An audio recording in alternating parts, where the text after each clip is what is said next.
Recording by Devi Music Raja.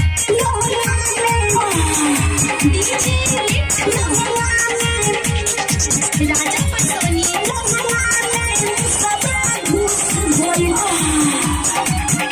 तोड़ा के सोया घोड़ा वाले ओइले पहिला रात तो बेड पसुतवले पहिला रात तो बेड पसुतवले गौना तोड़ा के सोया घोड़ा वाले ओइले पहिला रात तो बेड पसुतवले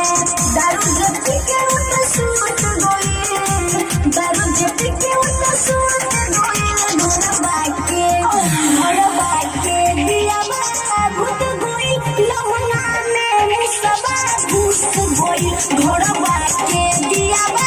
भूत गई लहुना में मुसबा घुस गई घुस गई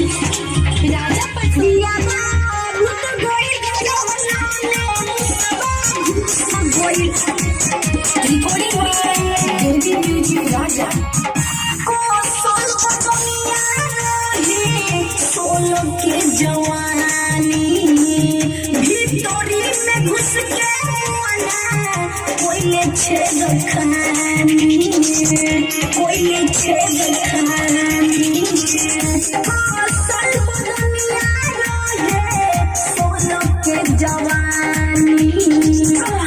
सारी में घुस के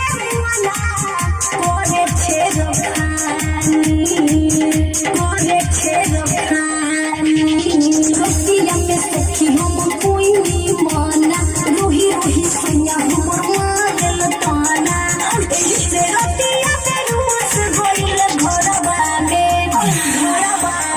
दिया भूत गइल लोहना में मुसबा घुस गइल घरवा में दिया भूत गइल लोहना में मुसबा ढूक गइल लोहना में मुसबा घुस गइल राजा दिया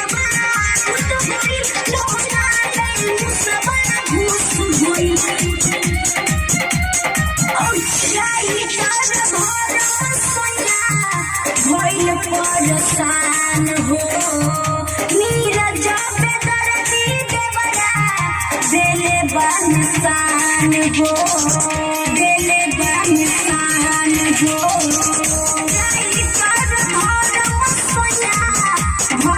परेशान हो नीरज पे दर्दी देवरा देले बनिसान हो देले बनिसान चक्कर में हुई भर रात जागो हो भीतर से सुनो में जवनिया के आगो हो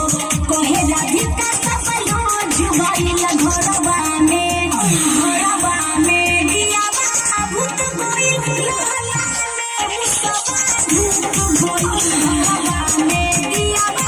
भूत गइल लोहना में मुसबा ढूक गइल सोना तोड़ा के सोया घोड़ा वाले होइले पहिला